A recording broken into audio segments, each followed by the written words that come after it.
सत्संग की महिमा। एक संत के पास बहरा आदमी सत्संग सुनने आता था। उसके कान तो थे पर नाड़ियों से जुड़े नहीं थे। एकदम बहरा, एक शब्द भी नहीं सुन सकता था। किसी ने संत से कहा, बाबा जी, वे जो वृद्ध बैठे हैं वे कथा सुनते सुनते हंसते तो हैं पर हैं बहरे। बाबा जी सोचने लगे, बहरा होगा तो कथा सुनता नहीं होगा, और कथा नहीं सुनता होगा तो रस नहीं आता होगा, रस नहीं आता होगा तो यहाँ बैठना भी नहीं चाहिए, उठकर चले जाना चाहिए। ये जाता भी नहीं है।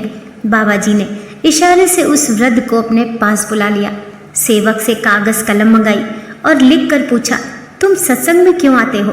उस वृद्ध ने लिख कर जवाब दिया, बाबा जी, सुन तो नहीं सकता हूँ, लेकिन ये तो समझता हूँ कि ईश्वर प्राप्त महापुरुष जब बोलते हैं तो पहले परमात्मा में डुबकी मारते हैं। संसारी आदमी बोलता है तो उसकी वाणी मन व बुद्धि को छू कर आती है, लेकिन ब्रह्मज्ञानी संत जब बोलते हैं तो उनकी वाणी आत्मा को छू कर आती है। मैं आपकी अमृत वाणी तो नहीं सुन पाता हूँ, पर उसके आंदोलन मेरे शरीर को स्पर्श करते हैं।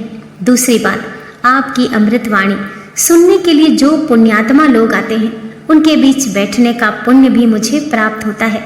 बाबा जी ने देखा कि ये तो ऊंची समझ के धनी हैं।